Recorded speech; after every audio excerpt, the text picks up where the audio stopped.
함께 하나님의 말씀을 보겠습니다. 오늘 우리에게 주신 하나님의 말씀은 로마서 8장의 말씀입니다. 로마서 8장 31절로부터 39절까지의 말씀 우리가 함께 좀 찾아봅니다. 신약성경 250페이지고요. 로마서 8장 31절로부터 39절까지의 말씀입니다.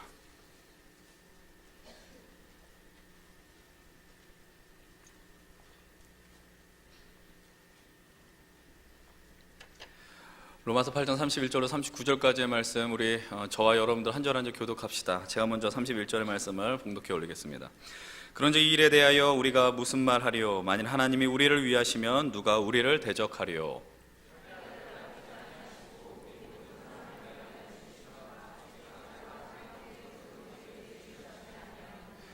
누가 능히 하나님께서 택하신 자들을 고발하리요? 의롭다 하신 이는 하나님이시니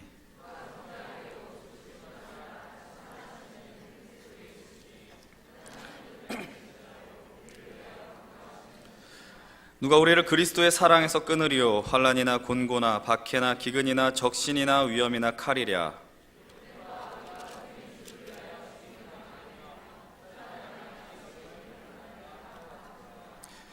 그러나 이 모든 일에 우리를 사랑하신 이로 말미암아 우리가 넉넉히 이기느니라.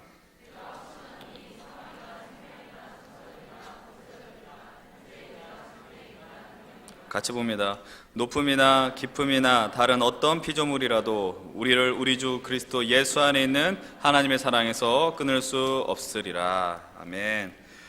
오늘 이 시간 사부 예배 오신 여러분들 주님의 이름으로 축복합니다. 여러분 우리의 믿음의 눈을 열고 믿음의 귀를 열어서 주님께서 지금 우리에게 주시는 그 말씀들을 그리고 은총들을 다 누리시길 바랍니다. 오늘 말씀의 제목은 본문 37절을 인용해서 넉넉히 이기느니라 라고 정했습니다. 여러분 이 문구를 한번 구절을 잘 한번 다시 한번 보십시오. 넉넉히 이기느니라 라는 단어. 여러분들 넉넉하게 이긴다는 말이 얼마나 위로가 됩니까? 오늘 우리가 이 시간 찬양을 했죠. 새 힘 주시는 우리 주님, 정말 주님을 바랄 때 주님이 우리의 방패가 되어주시고 능력이 되어주신다라고 하는 우리 그 찬양을 통해서 우리가 힘을 얻었습니다. 그러나 오늘도 마찬가지예요. 말씀 넉넉히 이기느니라, 여러분들 8음절 분이 되지 않는 이 문장이죠. 그러나 우리의 그게 얼마나 큰 힘이 되느냐라는 겁니다. 혹시 이곳에 있는 분들 중에 나는 승리하는 것이 싫다라고 하는 분들 계십니까? 나 이기는 게 너무나도 싫어라고 생각하시는 분들 계세요? 이기는 게 난 늘 부담스럽고 평생토록 나는 지는 인생이 되고 싶다라고 생각하시는 분들 계십니까? 아마 없을 것입니다. 우리 늘 마음 가운데 본능 가운데 어떤 마음이 있어요? 이기고 싶거든요. 우리가 늘 승리를 갈구합니다. 근데 여러분들 그냥 이기는 게 아니에요. 어떻게 이긴다고 오늘 말씀을 통해서 이야기하시느냐? 넉넉하게 이긴다라고 이야기합니다. 넉넉하게. 여러분들 이긴다라는 말조차도 어때요? 예, 우리를 즐겁게 해요. 여러분 기분 좋은 말이거든요. 근데 게다가 어떤 단어까지 같이 연결이 돼요? 넉넉하다라고 이야기해요. 넉넉하다. 여러분 스포츠 경기를 볼 때 사실 여러분들 뭐 요즘 올림픽 거의 다 마무리가 되어 가는데 여러분들 넉넉하게 이기는 것보단 구경하는 입장에서 어떤 게 재밌습니까? 아슬아슬하게 이기는 게 재밌죠. 예, 박빙의 게임이라고 우리가 흔히 표현하잖아요. 요즘 뭐 올림픽 쇼트트랙 보면은 어때요? 1, 2 선수들 막 조금만 잘못하면 넘어질 것 같고 쓰러질 것 같고요. 그렇지만 여러분들 재미있습니다. 그게 재미있는데 그게 만약 여러분들 자신이라고 한번 생각을 해보세요. 내가 만약 그 선수라면 정말 재미있을까? 재미없겠죠. 재미가 아니라 힘들 것입니다. 여러분들 우리도 막상 이길 때요, 재미있기 위해서 가까스로 이기고 싶은 사람 계십니까? 나는 뭐 어딘가 합격할 때 턱걸이로 합격할 때야. 왜냐면 그게 스릴이 넘치니까. 그렇지 않아요. 여러분 그런 일은 우리에게 일어나지 않습니다. 기왕 어떻게 해요? 할 수 있으면 이기고 아주 여유 있고 오늘 말씀과 같이 넉넉하게 이기고 싶어하는 것이 우리의 마음입니다. 근데 여기서 우리가 이제 말씀을 보면서 빠져서는 안 되는 함정이 있죠. 말씀 통해 우리가 찾아볼 텐데 이 승리가 과연 어디로부터 어떤 상황 가운데 나온 승리냐라는 것을 우리가 반드시 질문을 던지고 알아봐야 된다는 겁니다. 오늘 본문에 있는 내용들 중에서 35절을 한번 같이 봅니다. 35절 함께 봅니다. 시작. 누가 우리를 그리스도의 사랑에서 끊으리요? 환난이나 곤고나 박해나 기근이나 적신이나 위험이나 칼이랴. 예. 누가 우리를 그리스도의 사랑에서 끊을 수 있느냐? 끊을 수 없다라고 얘기를 하죠. 사도 바울이 자신 있게 선포를 합니다. 그런데 이런 상황 속에서 한 몇 가지 상황들을 제시해 나가죠. 어떤 단어들을 이야기를 합니다. 어떤 것들이 나옵니까? 환난이 나오고요, 곤고, 또 박해, 기근, 적신, 위험, 칼이라는 단어가 나옵니다. 여러분들 뭐 단어들 봤을 때 이거 무슨 단어인지 잘 모르겠어라고 한 단어가 있을지라도 어쨌든 이 분위기를 보다 보면 느낌 안 좋은 그 상황들이 있다라는 거죠. 이렇게 제시된 단어들은 우리가 좀 나눈 것들과는 어울리지 않는 단어입니다. 앞에 이야기한 승리하는 것, 이기는 것, 넉넉하게 이기는 것과 뒤에 우리가 지금 나눈 것들 어울리지 않습니다. 오히려 우리의 삶 속에서 승리를 가져다주는 어떤 단어는 아닌 것 같아요. 오히려 낙심과 오히려 승리를 방해하게 하는 단어들이죠. 여러분, 환난과 공고함은 어떻습니까? 우리 삶 가운데서 예상돼서 오는 환난과 공고는 없습니다. 늘 기습을 당하는 것 같아요. 갑자기 우리의 허리 쪽으로 쑥 들어오는 느낌입니다. 그래서 당황하죠. 여러분들, 그래서 우리는 또 두려워하고 떨기 마련입니다. 여러분, 혹시 살면서 누군가로부터 박해를 받아본 적이 계십니까? 여러분, 박해를 받는다는 건 유쾌한 일 아닙니다. 여러분, 괴롭힘을 받아보셨습니까? 여러분들 기억하셔야 돼요. 힘이 있을 때 그 누구도 나를 괴롭히진 않아요. 여러분들이 힘이 있을 때, 여러분들 여기 군대 갔다 오신 분들 계시고 휴가 나온 친구들도 있어서 얘기를 하는데, 여러분들 병장을 이등병이 괴롭히는 거 보신 적 있습니까? 절대로 그런 일이 일어나지 않습니다. 힘이 있기 때문에 감히 누가 그 힘 있는 사람을 건드리겠어요? 여러분, 늘 없을 때 괴롭혀요. 그러니까 어떤 마음이 들어요? 마음 가운데 모욕감이 들죠. 야, 나 힘이 없는데 나를 또 괴롭히기까지 하네? 두려움도 들고 분노까지 일어납니다. 심지어는 어떤 마음이 드러나요? 복수심까지 일어나는 거예요. 저 사람 내가 복수하고 싶어, 이런 마음이 들어요. 또 그 다음에 나온 단어들이 있어요. 기근과 적신이라는 단어가 있어요. 쉽게 말하면 이 부분은 경제적인 부분이죠. 말 그대로 헐벗고 굶주리는 것입니다. 여러분, 지금 여기 계신 분들은 제가 볼 때는 헐벗고 굶주리진 않아요. 어쨌든 지금 다 멀쩡하게 계시고요. 여러분들이 안 먹는 경우는 언제입니까? 살을 빼겠다라는 거죠. 여러분, 정말 지금 우리가 감히 궁핍함에 대해서 이야기할 수 있을까? 저는 함부로 얘기할 수 없다라고 생각합니다. 상대적인 빈곤함과 박탈감이 있을지라도 어쨌든 과거에 비할 바는 아닙니다. 그런데 그렇게 어쨌든 되면 얼마나 서럽습니까? 그리고 마지막으로 나온 단어는 뭐예요? 칼이라고 이야기를 하거든요. 칼.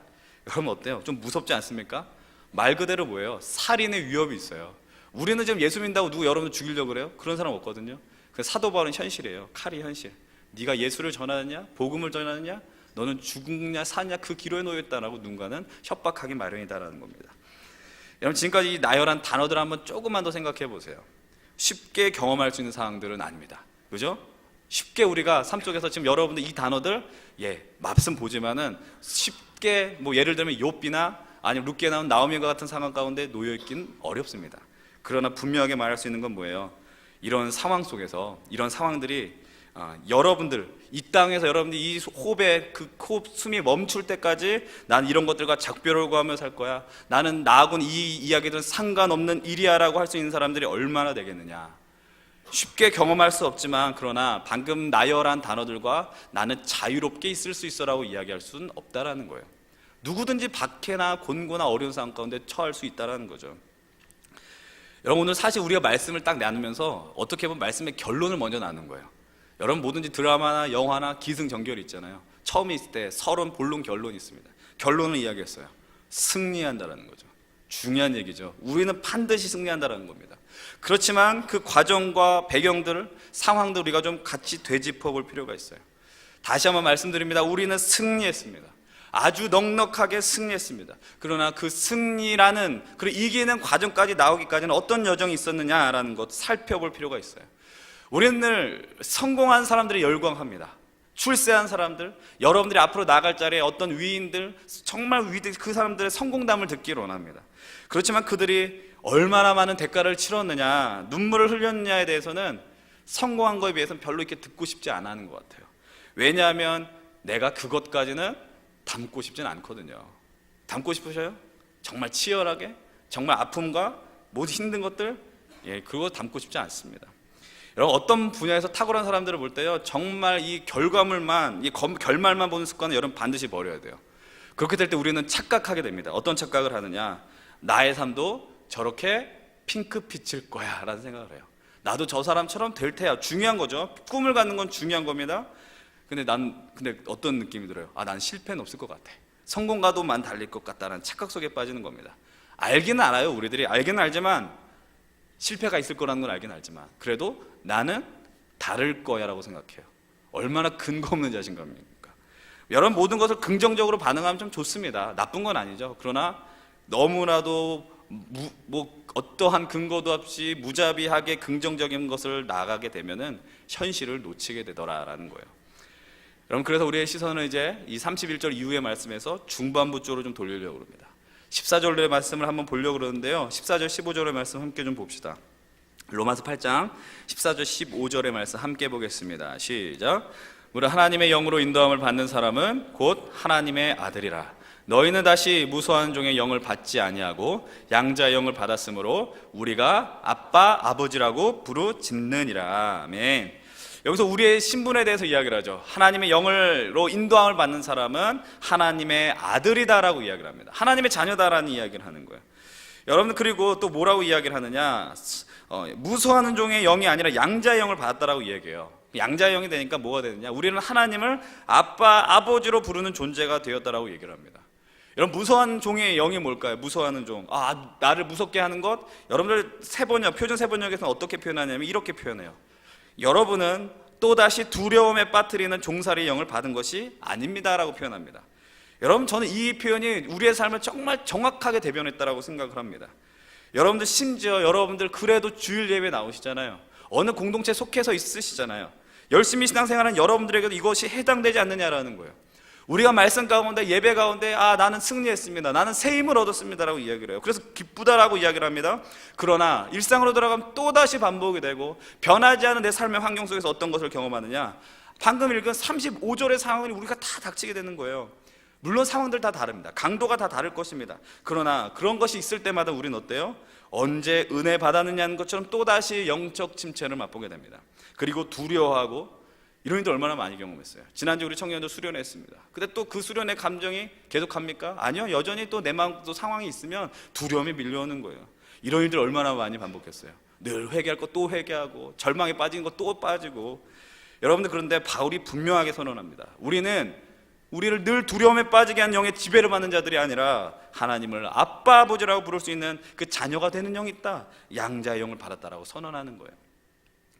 여러분, 우리가 양자라고 하면 어떤 의미가 있습니까? 부모가 없어서 좀 그렇게 힘들게 살아온 사람을 입양하는 것, 우리가 좀 많이 그런 것을 떠올립니다. 그러나 그것만을 떠올려서는 이 말씀의 의미를 온전하게 받아들일 수 없죠.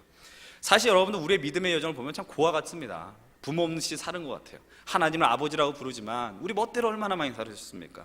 그러나 요한복음 14장의 말씀처럼 주님이 이렇게 말씀하십니다. 내가 너희를 고아와 같이 버려두지 않는다라고 말씀하셨어요. 그게 예수 그리스도의 위대한 사역이죠. 우리를 향한 엄청난 계획하심이죠. 여러분들, 사실 로마 시대 보면요, 전쟁 중에 막 노예를 잡잖아요. 노예를 잡는데, 노예 가운데 포로를 잡아서 노예로 삼는데, 그 가운데 똑똑한 남자나 똑똑한 여자가 있으면 양자로 삼는 거예요. 양녀로 삼는 겁니다. 이런 로마 황제들 중에서도 양자 출신이 얼마나 많은지 몰라요. 자기의 조카나 아니면 친척이나 이런 사람들을 삼아서 왕위를 계승하게 합니다. 똑똑한 사람을 세우는 거죠. 여러분, 생각을 해보십시오. 황제의 양자가 된다라는 거, 여러분, 얼마나 영광스러운 일일까요? 게다가 그것뿐만이 아닙니다. 내가 노예의 삶을 살다가 어느 순간 누군가로부터, 내 주인으로부터 양자로 입양이 되는 거예요. 그러면서 자유를 맛보는 거 얼마나 감격스럽냐라는 겁니다. 당시 사람들에게, 로마 교인들에게 사도 바울이 이 양자 제도를 통해서 하나님과 인간의 관계를 막 설명해 나가려고 합니다. 근데 양자가 되었을 때 얻는 엄청난 혜택이 뭐예요? 친자와 동일하게 부모로부터 동일한 유산을 물려받는다라는 거예요. 권리가 있다라는 겁니다. 여러분, 그걸 우리는 이렇게 표현합니다. 16절과 17절이죠. 16절, 17절 상반절까지 한번 봅니다. 16절부터 시작. 성령이 친히 우리의 영과 더불어 우리가 하나님의 자녀인 것을 증언하시나니, 자녀이면 또한 상속자 곧 하나님의 상속자요 그리스도와 함께한 상속자니. 여기까지요. 우리를 향해서 이야기를 해요. 하나님의 자녀고 상속자라고 이야기를 해요. 여러분, 혹시 여러분들 집에서 가장 많이 상속받는 위치에 있는 분들 계십니까? 어떤 서열 1위, 난 좀 내 부모님 잘 만나가지고 많이 받으실 분 계십니까? 어때요? 요즘 남녀차별 없어진 세대이기 때문에 이런 얘기 함부로 할 수는 없지만 기분 좋지 않겠습니까? 조금 더 기분 좋은 상상할 수 있도록, 여러분 잠이 깰 수 있도록 한번 말씀을 한번 예를 들어볼까요? 여러분들에게 유산을 물려준 사람이 삼성 이건희 씨라고 한번 생각을 해봅시다. 안 기쁘죠? 아니, 좋지 않아요? 전 좋던데. 전 좋을 것 같아요. 차도 바꾸고, 집도 바꾸고, 얼마나 좋겠습니까? 그대들의 심장이 어때요? 그럴 일은 없습니다. 그렇지만 한번 상상을 해보자는 거죠. 예배 집중하기 어려울걸요? 야, 이건희가 나한테 유산을 준대. 이건희 막 최 씨인데 이씨로 바꾸면 그럴 거예요, 여러분들. 여러분, 삼성의 이건희가 많이 준다. 여러분들 좋습니다. 페이스북을 만든 주커버그인가요? 그 사람 유산을 받는 것도 아니고. 근데 우리가 오늘 이 말씀을 통해서 어떤 유산을 받는데요? 하나님 아버지의 유산을 받는데요. 상상할 수 없는 일이 벌어진 거죠. 이건희 씨가 되십니까? 여러분 무슨 LG 대기업 그 그룹 회장이 되십니까? 하나님 아버지의 유산을 물려받는 상속자가 된다는 거. 질문 던집니다. 기분이 좋습니까? 나쁩니까? 대답하십시오. 기분이 좋습니까? 나쁩니까? 좋아요. 좋을 수밖에 없어요.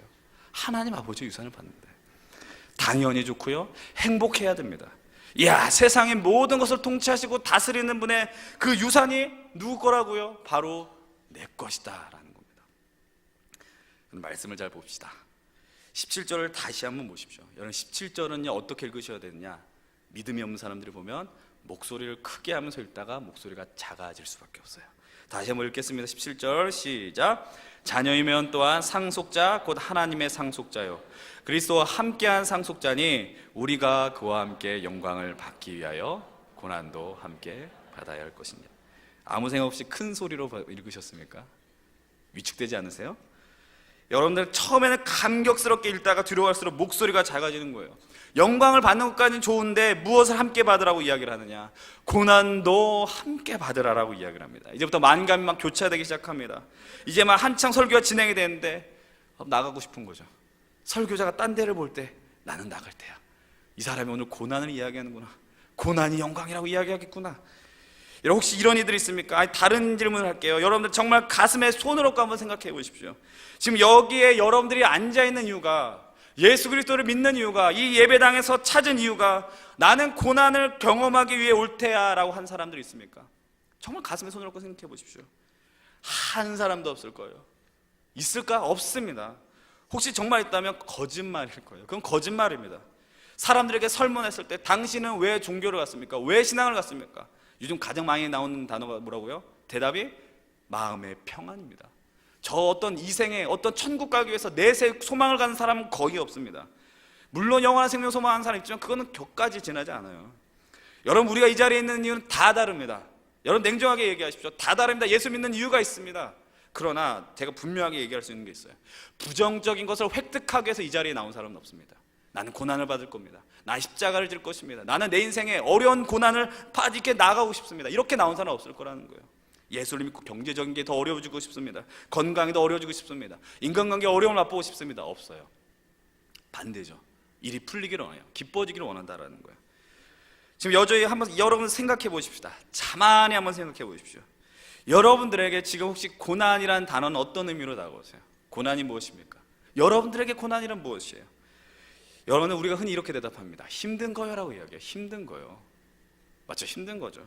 그러나 지금 그런 대답을 원하는 게 아닙니다. 지금 여러분들을 괴롭히는 처음 언급했었던 환난이나 곤고함이나 정말 예상하지 못했던 어느 날 내 인생에 갑자기 쑥 들어와서 나의 마음을 흔들어 놓은 상황들이 뭐냐는 겁니다.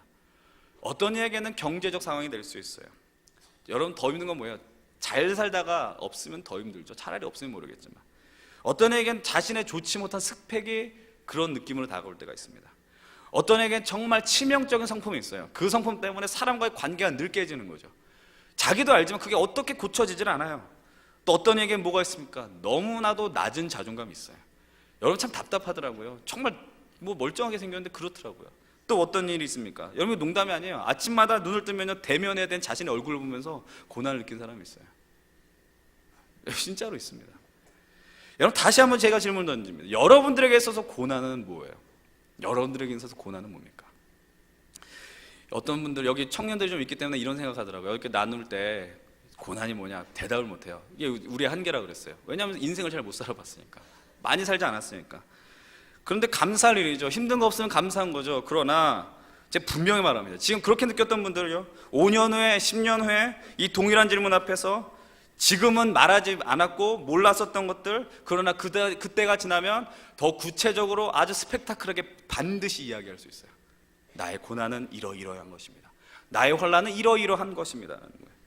다시 한번 초반에 언급했었던 것처럼 그 누구도 이러한 고난의 상황에서 자유할 수 없어요. 그것은 마치 우리가 피하고 싶어도 피할 수 없는 존재죠. 죽음과 같은 거예요. 여러분 죽음을 왜 피할 수 있습니까? 죽음 우리 가운데 있잖아요. 여러분 고난도 마찬가지예요.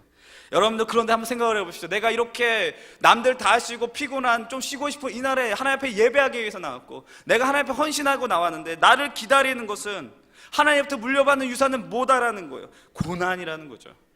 전 삐치고 팔짝 뛰어 오르십니다. 여러분 피하고 싶은 것이 아닙니까 이거는? 그렇죠. 여러분 분명하게 기억하십시오. 오늘 이 시간을 통해서 여러분 방향을 다시 잡아야 돼요. 예수를 믿는다는 것은 고난이 없음을 의미하지 않는다는 거예요. 제가 이 자리에서 숱하게 많이 얘기했습니다. 예수를 믿는다는 것은 인생의 환난이나 핍박이 없음을 의미하는 것도 아니고 인생의 역경이 없음을 의미하는 것도 아니라는 것을 여러분 분명히 인식하셔야 돼요. 예수는 성공, 예수 이퀄 승리함이지만 어떤 승리인지 분별할 수 있는 능력이 있어야 돼요. 역시 혹시 예수님을 믿으면 그에게는 오직 성공만 있다라고 가르치는 교회가 있다면 그거는 가짜예요. 가짜, 진짜 가짜입니다. 이곳에 있는 분들에게 다시 한번 분명하게 말씀을 드려요. 여러분들의 삶 속에서 고난을 피할 수 있는 방법은 없어요. 피할 수 없더라고요. 고난의 이유가 뭡니까? 왜 고난이 생깁니까? 뭐 지금 너무나 이거 길어지겠죠? 저도 모르겠어요. 제가 제 한계가 있어서 이걸 설명할 수 없더라고요. 그러나 성경이 이 고난에 대해서 무엇을 설명하고 있느냐라는 거예요. 근데 중요한 거 한 가지는 뭐냐? 성경이, 하나님의 말씀이 고난에만 집중하지 않는다는 사실이에요. 고난에만 집중하지 않는다. 이 말의 의미가 뭡니까? 그럼 한번 18절 말씀 한번 볼까요? 18절 함께 보겠습니다. 시작.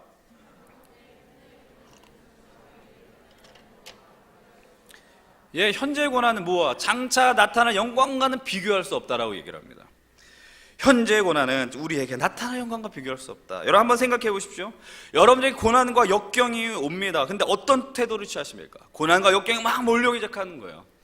사람마다 달라요. 정말 사람 성향마다, 성품마다 다 다르게 대처합니다. 어떤 사람은 그냥 그것을 극복하려고 하는 거예요. 내가 맞서 싸우겠다라는 겁니다. 어떤 사람은 그냥 묵묵하게 기다리는 거죠. 막 폭풍같이 했는데 이 폭풍과 지나가기만 하는 기다린다라는 거예요. 근데 분명한 것은 뭐냐? 고난을 여러분들 감당해내야 돼요. 감당하시지 않으면 안 돼요. 인내해야 됩니다. 근데 여러분 우리는 하게 되더라고요. 어쨌든 하게 되더라고요. 여러분 어떤 상황이 그대들로 인해서 여러분들로 인해서 인내하게 하십니까? 과연 어떤 것들이 여러분들로 하여금 참을 수 있게 하는 원동력이 됩니까? 사실 인간은 그렇게 본성상 잘 참는 사람들 아니에요. 본성상 잘 인내하는 성격들 아닙니다. 그러나 참더라고요. 인내하더라고요. 어떻게든 해요. 정말 뭐가 어떤 내용이 우리로 하여금 인내하게 하느냐? 요즘 매주 우리 청년부 맨날 군대를 보냅니다. 군입대를 한 청년들이 있는데 요즘 여러분들 알고 계십니까? 군대를 가기 위해서 여러분들 오수육수는 기본이에요. 오수육수는 몇 명 있어요. 이해가 안 되시죠? 뭘 군대를 그렇게 가고 싶어하나? 저도 이해가 안 돼요. 때 되면 영장 나오는데. 근데 애들은 뭐 너무 군대를 가고 싶어요. 근데 중요한 사실 뭔지 아세요? 그렇게 가고 싶은 군대도 들어가면 지옥과 같다는 거예요. 현실이 그래요. 너무 가고 싶었지만 들어가면은 답답하더라는 겁니다. 근데 여러분들 어때요? 들어가면 고독하고 힘들고 외롭고 배고프고 신기하지 않아요? 초코파이 여기 드세요? 안 먹잖아요. 먹잖아요, 들어가면. 근데 여러분들 그런데 그 군 생활을 이기게 하는 게 있어요. 뭔지 아십니까? 군 생활을 이기게 하는 게 뭘까요? 결국 뭐가 있다? 끝이 있다는 거죠. 뭐 육군은 21개월, 뭐 해군은 23개월, 공군은 24개월. 어쨌든 그 날짜는 다가오더라라는 거죠. 여러분들 혹시 저는 그런 일은 없을 거라고 생각하지만 여기서 내 예배가 너무 지겹습니다. 미치겠습니다. 이런 분들 계십니까? 그래도 여러분들 그래도 앉을 수 있는 이유가 뭔지 아세요? 아무리 저분이 앞에서 설교를 길게 하고 예배가 길게 해도 2시 30분은 안 넘겠구나 예상이 되잖아요. 예상이 되잖아요. 안 그래요? 참을 수 있다는 겁니다. 고난을 견디는 이유 끝이 있기 때문이라는 거죠. 그러나 여러분들 그것만 갖고 참으라 그러면 그것도 참 답답한 노릇이야. 그것만 갖고는. 여러분들 우리가 이미 말씀을 통해서 읽었어요. 우리는 견딜 수 있어요. 인내할 수 있어요. 참아낼 수 있어요. 그게 뭔지 아십니까? 아까 봤잖아요. 장차 비교할 수 없는 영광이 우리 앞에 놓여져 있다는 거예요. 영광이 있다는 거죠. 이 말씀을 믿습니까? 신뢰하십니까? 여러분 그 나타날 영광이 여러분 뭔지 아세요? 그 나타날 영광이 도대체 뭐길래 비교할 수 없을 정도로 위대하다라고 이야기할까? 지금 내가 힘겹고 어려운데 그것을 견디게 하는 그런 능력이 된다라고 이야기할까요? 여러분 23절 한번 봅시다. 23절의 말씀을 한번 계속해서 보기로 하는데 23절 한번 보겠습니다. 시작. 그뿐 아니라 또한 우리 곧 성령의 처음 익은 열매를 받은 우리까지도 속으로 탄식하여 양자될 것 곧 우리의 몸의 속량을 기다리느니라 라고 얘기를 해요. 23절 보면 기다린다라는 표현이 나오거든요. 우리까지도 기다린다. 뭘 기다리느냐? 양자될 것을 기다린대요. 우리 몸의 속량을 기다린대요. 여러분 근데 이게 무엇이 우리로 하여금 양자가 되고 우리로 하여금 뭐가 우리를 속량시켜 주시느냐, 건져 주시느냐라는 겁니다. 여러분 이걸 우리가 그렇게 추상적으로 바라봐서는 안 됩니다. 예수 그리스도를 인해서 예수 그리스도의 그 위대한 사랑 때문에 우리가 양자가 되는 것이고 우리가 죄에서 살아나게 된다라는 겁니다. 그리스도의 십자가의 죽으심과 부활하심으로 말미암아 우리가 그것을 진실로 믿는 거죠. 그래서 내가 그분을 믿고 영접하게 될 때 뭐라고 이야기합니까? 하나님의 자녀가 되는 권세를 주신다라고 이야기를 하잖아요. 우리 가운데 신분이 바뀌는 겁니다. 우리가 죽음의 지배 아래 있었습니다. 그러나 이제는 영원한 생명을 누리게 되더라라는 겁니다. 또 다시 말하면 이런 영광을 여러분들 어떤 세상 가운데서 흔히 볼 수 있는 것들로 세워질 수 없다는 거 여러분 알고 계시잖아요. 내가 예수 그리스도로 인해서 내 인생이 달라지는 거, 무언가 있기 때문에, 돈이 많기 때문에, 내 위치가 어디가 되기 때문에 아니다라는 겁니다. 근데 인간은 너무나도 나약합니다. 눈에 보이는 증거가 있어야지 내 믿음이 생겨날 것이고 주님을 바라볼 것이라고 생각을 하는 거예요. 그러니까 늘 기적을 찾는 겁니다. 병든 자가 고침을 받는 거, 여러분 성경에 다 나와 있지만, 그러나 그것을 봐야지 믿는다라고 하는 건 그건 진짜가 될 수 없다라는 거죠. 5천 명을 먹였더니 사람들이 다 바뀌어집니까? 아무도 안 바뀌어져요. 보여지는 거, 그거는 아무것도 일부분에 지나지 않는다는 거예요. 그렇지만 여러분, 그럼에도 불구하고 뭐라고 이야기합니까? 소망은 우리에게 존재합니다. 어떤 거에 소망을 걸어야 될까요? 24절과 25절의 말씀입니다. 24절과 25절 시작. 우리가 소망으로 구원을 얻었으면 소망이 소망이 아니니 보는 것을 누가 바라리요? 만일 우리가 보지 못하는 것을 바라면 참음으로 기다릴지니라. 아멘. 우리가 소망으로 구원을 얻었다라고 이야기합니다. 근데 그 소망은 보이는 것이 아니라 보여지는 것으로 얻어지는 소망이 아니고 뭐라고 이야기해요? 보이지 않는 것이다라고 분명하게 이야기를 해요. 여러분, 이 땅에서 얻는 소망은 여러분이 뭔가 펼쳐져서 소망을 얻을 수 없습니다. 여러분들 현재 위치에 뭐가 내가 강력하게 뭔가 누리고 있기 때문에 소망이 있는 게 아니라는 겁니다. 이 마음을 내려놓으셔야 돼요. 착각해서는 안 돼요. 내가 직장이 잘났기 때문에, 내 집안이 빵빵하기 때문에 아닙니다. 그것은 여러분들을 견디게 해주지 못합니다. 여러분들을 살리지 못하더라라는 겁니다. 여러분들 오히려 보지 못하는 것, 그것이 나로 하여금 견디고 인내하고 참고 하게 한다라는 겁니다. 여러분, 이것을 우리가 어떻게 해석해야 됩니까? 여러분, 이 제가 한 얘기를요, 여러분 머릿속에 아주 깊이 박도록 들으십시오. 새기고 또 새기고 계속해서 누군가 딱 찌르면 나올 정도로 얘기하십시오. 여러분들, 우리가 처음에 어떤 이야기를 했습니까? 우리는 이미 넉넉하게 승리한 인생이라고 이야기를 했습니다. 왜 승리했을까요? 무엇이 우리로 하여금 넉넉하게 승리하게 했을까요? 우리가 승리 스스로 한 게 아니죠. 누가 승리하셨어요? 예수 그리스도께서 승리하셨다고요. 예수님께서 십자가의 죽음을 깨뜨리셨습니다. 그래서 사망 권세를 이기시고 승리의 길을 맛보시고 다시 살아나셨습니다. 그분이 우리의 정말 뭐가 되셨어요? 그리스도가 되셨습니다. 메시아가 되셨습니다. 그리고 이 승리를 그분 혼자 누리신 게 아니라 이 땅에 그분을 나의 아버지로 모시고 주님으로 고백하는 자들에게 허락하셨다라는 거예요. 이제 우리들이 해야 될 일이 무엇입니까? 우리가 그분의 승리에 우리의 인생을 던져야 되는 겁니다. 그분의 승리에 우리의 삶을 우리에 맡겨야 되더라라는 겁니다. 바로 그분을 우리 삶의 주님으로 모시고 살아가야 합니다. 여러분, 그런데 우리는 여전히 우리 가운데 있는 문제가 있습니다. 여전히 왜 우리에게 아픔과 슬픔들이 있는가라는 질문을 던질까요? 세상에 벌어지는 모든 상황을 다 설명할 수 없고 이해할 수 없습니다. 그러나 오늘 이 시간 제가 여러분들에게 할 수 있는 분명한 단 한 가지의 이야기가 있습니다. 바로 주님께서 우리와 함께 하시더라라는 거예요. 함께 하시는 주님입니다.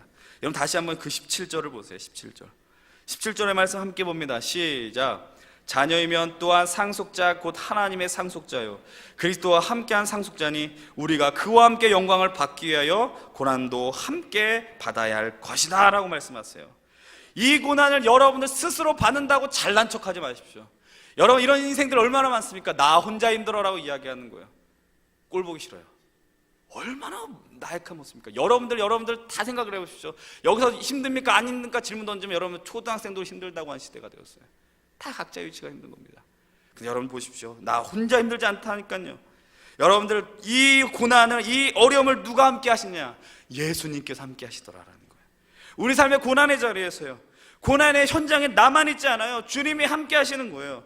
그분께서 사람 되신 이유가 뭔지 아십니까? 그분이 십자가를 선택한 이유가 뭔지 아십니까? 고난 당하시는 거예요. 왜? 너희들 아픈데 나도 아파. 그러니까 내가 아프기 때문에 너희들 아픈 거 힘들지 않아. 이겨낼 수 있다는 거 얘기하고 싶다라는 거예요. 고통과 아픔의 자리에 너희 혼자만 있는 거 아니야 라고 말씀하시는 겁니다. 사랑하는 여러분, 이제 우리가 다시 한번 이 말씀을 우리 처음에 봤던 것으로 돌려보십시다. 31절 이후의 말씀을 한번 돌아보십시다. 여러분, 31절과 34절의 말씀 가운데서요, 가장 많이 나오고 반복되어지는 표현이 뭡니까? 31절로요 34절까지요 반복되어진 나온 단어들이 있어요. 31절에도 나오고요, 또 33절에도 34절에도 나오고요. 계속해서 비슷하게 나온 단어들이 있습니다. 만일 하나님이 누구를? 우리를 위하시면이라. 하나님이 누구를 위하신다고요? 여러분들을 위해 하신다고요. 이 자리에서 하나님 앞에 예배하고 주님을 찬양하는 여러분들을 위해 위하시다라는 거 이야기를 하는 겁니다. 하나님께서 우리를 위해서 위하시는 하나님인데 그분이 함께하니까 어떤 역사가 벌어지느냐라는 겁니다. 뭐라고 이야기해요? 31절 보면은 누가 우리를 대적하려. 대적할 자가 없다는 거예요. 감히 누가 우리를 향해서 덤비겠느냐라는 겁니다. 아니, 우리를 대적한 세력이 일단은 존재는 합니다. 그러나 내가 누구 편이에요? 하나님 편이에요. 하나님 편. 여러분 또한 그분은 어떤 분이라고 얘기를 해요? 아들을 아끼지 않고 주셨고 모든 것을 주신 하나님, 엄청난 고백이 여기 담겨 있잖아요. 근데 무엇을 못 주겠느냐라고 이야기를 합니다. 또 그분 또 어떤 분이십니까? 누가 우리를 고발하느냐라고 이야기를 합니다. 사람들이 우리를 고소하려고 하고 우리의 죄악된 것을 지적하려고 합니다. 그때 이 표현을 메시지 성경에서 뭐라고 하는지 아십니까? 주님께서 우리를 향해 친히 변호해 주신다라고 얘기를 해요. 변호사 여러분들 있어 얼마나 든든한지 아십니까? 여러분 힘겨울 때 법적인 걸로 따져가서 여러분들 살려주는, 위기 가운데 건져진 변호하는 사람이 있다면 얼마나 기쁘겠습니까? 거기서 머무르지 않습니다. 심지어는 그분이 우리를 위해서 무엇을 하신다고 이야기합니까? 34절에 보십시오. 하나님 우편에 계신 자요 우리를 위하여 간구하시는 자이다라고 얘기해요. 하나님 우리를 위해서 기도하신다니까요. 여러분들 이런 거 많이 경험하잖아요. 부흥회나 어떤 뭐 성령 집회 하면은 여러분 기왕 어떤 분한테 기도받고 싶으세요? 흔히 말하는 영빨 좋은 분한테 가고 싶지 않습니까? 왜요? 저 사람이 기도하면 더 잘 될 것 같다고. 이거 뭐 진짜일 수도 있고 아닐 수도 있어요. 그러나 여러분 한번 생각해 보십시오. 하나님이 우리를 위해서 기도하신대요. 이거 뭐 두말할 것도 없지 않아요? 하나님 우리의 삶을 위해서 기도하고 있더라는 겁니다. 하나님 친히 우리를 위해서 간구하시더라는 겁니다. 그랬더니 어떤 일이 벌어질까요? 완전 처음으로 돌아가십시다. 넉넉히 이기는 거예요. 넉넉히 승리를 맛보는 거예요. 하나님 우리에게 이런 은혜를 베풀었기 때문에. 한번 생각해 보십시오. 누가 여러분들 인생을 대신해서 누가 싸우시겠습니까? 누가 여러분 삶 속에서 벌어진 일들을 여러분들 일처럼 변호하려고 하시겠습니까? 이런 비슷한 역할을 하는 사람들은 부모 외에는 거의 없을 거예요. 여러분 여기서 이긴다라는 말씀과 우리가 같이 상고할 말씀을 한번 보십시다. 35절과 39절에 나온 말씀입니다. 바로 그리스도의 사랑에서 끊을 수 없다라는 거예요. 여러분들 얼마나 끈끈하면 끊을 수 없다라고 이야기할까요? 여러분 승리하는 것과 끊을 수 없는 것 정말 연결되는 거지 않습니까? 여러분들 우리 삶 가운데 우리 끊을 수 없는 것이 무엇인지 한번 생각해 보십시다. 여러분 끊을 수 없는 것 다 끊어지던데요. 인간관계 다 끊어지던데요. 여러분들의 몸속에 있던 어떤 의지했던 것 다 끊어지던데요. 여러분들이 정말 뭔가 이것이 내 삶을 변화시킬 것이다, 다 끊어지는 것 같아요. 인간관계 속에서 단언컨대 영원할 것 같은 관계는 없습니다. 그런데 오늘 로마서 8장은 분명하게 선언하죠.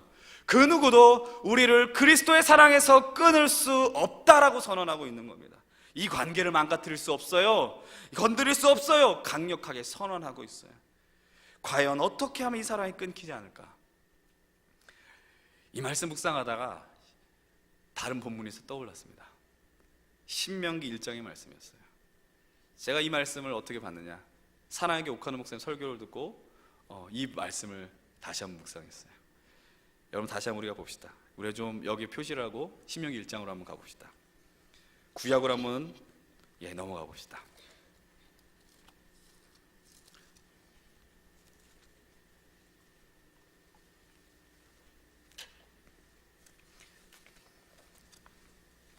신명기 1장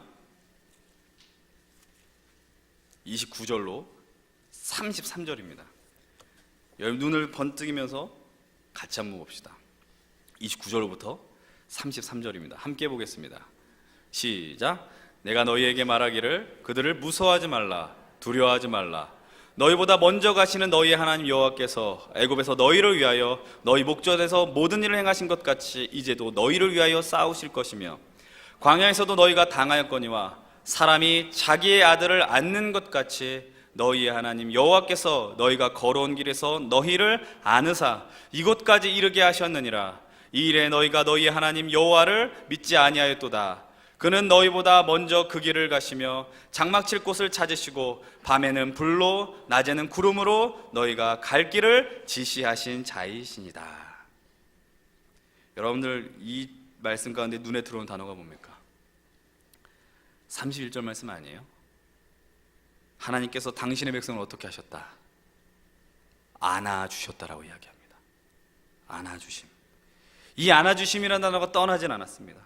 혹시 여러분 누군가의 품에 안겨본 경험도 있으시지 않습니까? 내가 아주 어렸을 때 아버지의 넓은 품에, 어머니의 품에 안겨본 경험이 있지 않습니까? 따뜻합니다. 푸근합니다. 너무나도 안정적입니다. 그 사실 이 부분은 어때요? 이스라엘 사람들, 이스라엘 백성들이 안정적일 수 없는 상황입니다. 신명기 말씀의 출발점은 어디입니까? 하나님이 약속하신 땅 앞에서 가나안 땅을 바라보면서 있는 상황입니다. 근데 그 가나안 땅에 들어가서 어떤 일이 벌어질지 모릅니다. 두렵고요, 떨리고요. 그때 모세가 이 신명기 말씀을 통해 설교하기 시작하는 거예요. 너희들 그런 가운데 두려워하지 말아라, 떨지 말아라. 모세가 이야기하는 거예요. 하나님이 뭐라고 어떻게 해주셨다고? 너를 아느사라고 이야기하는 거예요. 하나님이 지금까지 우리의 삶을 안아주셨다라고 이야기를 하는 겁니다. 여러분, 어떻게 이런 고백을 할 수 있느냐? 여러분 하면 이런 고백 어떻게 할 수 있어요? 여러분 감히 이야기할 수 있습니까? 하나님이 나를 안아주셨다라는 거예요. 30절을 보십시오. 뭐라고 이야기하는 거예요? 여호와께서 너희를 위하여서 너희 모든 일을 애굽에서 행했던 것처럼 이제도 너희를 위하여서 싸우실 것이다라고 이야기를 하잖아요. 누구를 위해서? 이스라엘 백성을 위해서 싸워주셨어요. 배고플 때도 먹어주셨고요, 위협이 외부 위협이 올 때 같이 싸워주셨고요, 그들이 울부짖었을 때에 하나님 그들의 음성에 귀를 기울이셨어요. 그래서 고백하는 거죠. 하나님께서 너희를 위해서 싸워주셨어, 너희를 위해서 싸워주시고 승리하셨어라고 얘기하는 거예요. 그런 가운데 또 이야기를 합니다. 31절입니다 너희가 뭐라고 이야기합니까? 너희 하나님 여호와께서 너희가 걸어온 길에서 너희를 아느사, 어디까지 이르게 하셨다고요? 이곳까지 이르게 하셨다라고 말씀하시는 거예요. 지금 여기는 어디입니까? 요단 앞입니다. 가나안 땅을 앞두고 있는 겁니다. 여러분들, 근데 하나님이 여기까지 어떻게 인도해 주셨느냐? 안아주셔서 왔다라고 이야기를 해요. 여러분 생각해 보십시오. 여러분들 지금 영혼을 깨워서 여러분들 이 자리까지 어떻게 오셨습니까? 여러분 이 예배 자리까지 온 게 어떤 이유로 오셨습니까? 여러분 그냥 살다 보니까라고 감히 용감하게 대답할 수 있어요? 난 살다 보니까 여기까지 왔어, 그냥 그럭저럭 해보니까. 여러분 그렇지 않아요. 여러분 늘 편하게 있었습니까? 고난은 뭐 옆집에만 있었습니까? 여러분 우리가 여러분 입에서 늘 버릇같이 달고 다니는 말이 뭡니까? 힘들어 죽겠다는 거 아니에요? 힘들어 죽겠다는 거. 그럼에도 불구하고 여러분 여기 있어요. 그분 앞에 있지 않습니까? 우리의 삶을 토로하고 우리의 아픔을 다 내어 쏟습니다. 이것이 우리의 현재입니다. 그리고 고백하잖아요. 그분이 안아주셔서 우리가 여기에 있다라는 거죠. 그것뿐만이 아닙니다. 모세는 이 하나님의 안아주심을 통해서 어떤 역사를 기대해요? 33절 말씀 보세요. 너희가 갈 길을 지시하시는 분이다라는 거예요. 모세의 삶을, 아니 이스라엘 백성의 삶을 안아주신 하나님, 어떤 하나님이시냐? 똑똑하게 보십시오. 너희가 갈 길을 지시하시는 하나님이다라는 거예요. 정리하면 이거죠. 너희 과거를 통해 하나님께서 너희들을 안아주셨다라는 거예요. 그래서 현재까지 이르게 하셨고 앞으로 너희들이 나갈 길까지 책임질 분이 바로 너희의 여호와 하나님이라고 말씀하신 겁니다. 여러분들 기억하십시오. 고난 가운데 있었지만 어디까지 발전이 되느냐? 미래의 소망까지 발견하고 있다는 겁니다. 하나님의 위대한 사랑부터 끊어지지 않은 이들이 경험하는 하나님의 위대하고 담대한 고백이 이 말씀이라는 겁니다. 사랑하는 여러분들, 지금 여러분들 누군가 여러분들 안고 있다는 걸 믿음으로 보시길 바라요. 안아준 상황 속에서 자가 누군가 그 안는 걸 뺏으려고 그래요. 끊으려고 해요. 떼어놓으려고 그래요. 근데 절대로 그럴 수 없거든요. 한번 상상해 보십시오. 내가 어떤 모습으로 있어야지 내가 누군가에 안기고 있는데 그것이 떼어지지 않을까라는 거 한번 상상해 보시라고요. 여러분 안겨있는 자들이 할 수 있는 건요 아무것도 없어요. 그냥 품 안에만 있으면 돼요. 거기에만 머무르면 됩니다. 여러분 옆에 있는 사람들을 한번 안으라 그럴 때 그냥 이렇게 안는 거, 허그하는 거, 그건 누구나 해도 다 뛸 수 있는 거죠. 여러분들 그 뗄 수 없는 그 안아주심이 뭘까요? 제가 이 한 가지만 얘기하고 마무리할게요. 여러분 지난주 우리는 있어서는 안 된 일을 한번 경험했습니다. 국내가 아니라 해외에서 경험했습니다. 지난 17일 새벽에 이집트 동북부에 있는 시나이 반도 앞에서 성지 순례를 하고 있는 일행들의 버스에 폭탄 테러가 임해서 4명이 죽고 다수가 부상을 입었습니다. 여러분 혹시 그 사진 보셨습니까? 지금도 하는 이 얘기를 여러분 왜곡해서 듣지 마십시오. 잘 분별해서 듣기 바랍니다. 지붕이 사라졌잖아요. 그 정도 폭발력이었으면 미안한 얘기는 다 죽었어야 돼요. 그죠? 그 정도 폭발했으면 다 죽어야 돼요. 근데 어떻습니까? 용서하고 들으십시오. 4명밖에 안 죽었어요. 4명밖에. 어떻게 해서 그랬어요? 그 사고 현장에 있었던 이들의 증언이에요. 여행사 사장이었던 재준규 씨가 폭탄을 달고 있던 이 청년을 밀쳐냈습니다. 그리고 이스라엘 선교를 꿈꿨던, 한 달 뒤면 선교 학교에 들어가서 이스라엘 선교사의 부푼 꿈을 안았던 김진규 목사가 그 퍼져나오는 파편을 온몸으로 막아냈습니다. 이 두 사람의 인생이 어떤 일을 벌였어요? 죽은 자에겐 죄송한 얘기고 참 미안한 얘기지만 4명의 희생뿐이 되지 않았다는 겁니다. 이 이야기를 들으면서 여러분 이건 감동적이고 그 사람들의 희생은 너무나도 숭고하다. 그냥 우리 여기서만 머무르면 안 되죠. 이 사건을 들으면서 이게 하나님의 안아주심이라고 저는 생각했어요. 사고 당사자들이 어떤 이야기를 하는지 아세요? 본인들도 파편 맞았대요. 파편을 맞았대요, 본인들도. 그래서 아픔을 누렸대요. 그런데 살았어요. 왜 그럴까요? 막아줬잖아요. 사랑하는 여러분, 하나님의 안아주심 어떤 안아주심이냐? 하나님은요, 그 사건처럼 파편을 맞아주세요. 그 밖에 날아오는 그 위협들과 상황 속에서 끝까지 우리를 포기하지 않고 끌어안아주시고 잡아주시더라라는 겁니다. 여러분, 안아준 게 이렇게만 안아준다고 생각하지 마십시오. 바깥으로도 안아줄 수 있는 거예요. 바깥에 오는 위협과 세력들, 우리를 향해서 자꾸 우리의 믿음을 끊으려고 하고 하나님과의 관계에서 무너뜨리려고 하는 것들, 근데 그 하나님께서 지켜주시고 안아주시더라는 겁니다. 사랑하는 여러분, 이제 여러분들이 넉넉하게 이길 수 있는 이유가 뭔지 아십니까? 그분이 여러분들을 안아주시는 거예요. 정말 우리의 털끝 하나 상하지 않도록 열심을 다해서 안아주시는 거죠. 아까 17절 말씀 기억하시잖아요. 우리가 받는 고난, 우리만 누리는 고난이 아니라고 그랬어요. 함께 받는 고난이라고 이야기했어요. 사랑하는 여러분들, 지금 여러분의 상황이 어떻습니까? 환난과 곤고와 박해와 경제적인 아픔과 건강의 문제와 사람들과의 관계 속에 힘겨워하고 있습니까? 그러나 기억하십시오. 여러분들이 이기고 싶다면, 그 상황 가운데 그 모든 것을 극복하고 싶으면 어디 있어야 되느냐? 주님의 품 안에 반드시 계십시오. 그분이 안아주시는데 어떻게 끊어질 수 있어요? 하나님이 여러분을 이렇게 덮치고 있는 거예요. 이 컵 하나 내가 안 깨트리려 이렇게 한다고 안 깨지겠습니까? 여러분, 안 깨트리려 이거 완전히 덮어야 되는 거 아닙니까? 하나님 여러분의 삶을 완전히 모든 몸을 다해서 덮어주고 있다는 겁니다. 여러분, 사실상 우리 삶 가운데 계속해서 우리의 삶을 이렇게 무너뜨리려고 하는, 우리의 믿음을 내리끌으려고 하는, 우리의 믿음을 의심하게 하는 사람들이 얼마나 많은지 몰라요. 오늘 제가 이 말씀을 왜 이렇게 준비하면서 어떤 마음을 좀 갖고 나갔을까요? 이 시간 청년들 많잖아요. 젊은이들 많잖아요. 여러분들 이제 3월이 되면 학생들은요, 학교에 가게 돼요. 개강하고 입학하게 되고요. 뭐 직장 생활하는 사람, 일반인들 다 마찬가지예요. 3월 되면 다 마음 싱숭생숭하고 마음 잡지 못하는 상황들이 일어납니다. 어떤 이들은 이 자리에 매주 예배하지 못하는 상황 가운데 있을 수도 있습니다. 근데 여러분, 예배를 못 드린단 말이에요. 믿음이 흔들릴 수도 있고 내 마음이 흔들릴 수도 있다는 겁니다. 그러면서 내가 교회가 멀어지니까 아 그래 이렇게 해도 되지, 이런 마음이 들 수도 있다는 거예요. 그런데 여러분들, 그런 가운데 우리의 믿음을 흔드는 그 시도들은 끊임없이 벌어집니다. 그런데 이것이 우리의 한계이죠. 제 한계이기도 합니다. 저 친구가 계속해서 교회 나오지 않으면 예배 자리 거기서 지킬까?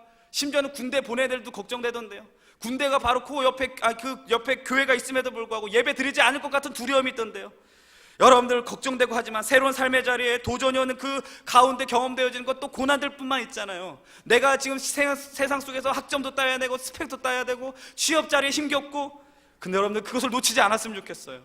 하나님이 계시다고요. 여러분의 삶을 안아주시고 포기하지 않는 하나님이 계시다는 걸 믿었으면 좋겠어요. 그리고 그분이 우리를 향해 안아주신다는 것도 기억하시길 바라요. 여러분들 있어야 될 자리는 엉뚱한 데가 아닙니다. 하나님의 품 안입니다. 하나님 안아주실 때 다른 데 볼 필요 없다니까요. 하나님 나를 정말 포기하지 않고 안아주시더라는 거. 여러분이 삶 가운데 넉놓고 있지 마십시오. 여러분 신앙생활, 믿음이라는 거, 하나님을 바라보는 건요, 넉놓고 있으면 그냥 한순간에 사라지는 거예요. 여러분들 지금까지 20년 신앙생활한 거, 30년 한 거 다 소용없어요. 현실이 그것을 무너뜨려요. 여러분들 내 마음에 여러분 믿음을 무너뜨리려는 시도들이 있으면 과감하게 거절하십시오. 하나님의 사랑을 끊을 것 같은 그런 시도들이 올 때 과감하게 거절하십시오. 여러분들도 고백하셔야죠. 내가 주님을 사랑한다라고 고백하셔야죠. 그분께서 여러분에게 아낌없이 주신 하나님이라는 걸 믿고 나가십시오. 그렇게 될 때 우리 가운데 어떤 일이 벌어집니까? 그게 넉넉하게 이기는 거예요. 여러분들 어떤 자리에서 타협하지 마십시다. 끊기려고 하는 것도 누구나 알아서 끊어진다라는 거죠. 여러분 주님을 바라보시고 그분의 안아주심을 경험할 때 여러분 평생토록 주님의 넉넉하게 이기게 하시는 것을 반드시 경험하게 될 것입니다. 기도하겠습니다. 하나님 아버지, 이 시간 하나님 말씀 앞에 우리가 있습니다. 하나님, 이 자리에 있는 우리 믿음의 청년들과 우리 믿음의 백성들이 하나님의 안아주심을 다 경험하게 하여 주시옵소서. 하나님의 안아주시는데 무엇이 두렵겠습니까? 우리가 힘들고 어려운 그 상황 가운데서 우리가 힘겹다라고만 신음만 하는 것이 아니라 그 자리에 나와 함께하는 주님을 볼 수 있도록 하여 주시옵소서. 지금까지 베풀어 주신 하나님의 은혜, 나를 향하여 주신 안아주심이 우리 삶 가운데 떠나지 않게 하시고 앞으로 우리의 갈 길을 비춰주시고 인도하실 주님을 바라보면서 담대히 나가는 우리 귀한 인생들 되게 하여 주시옵소서. 감사드리며 이 모든 말씀 예수님의 이름으로 기도드립니다. 아멘.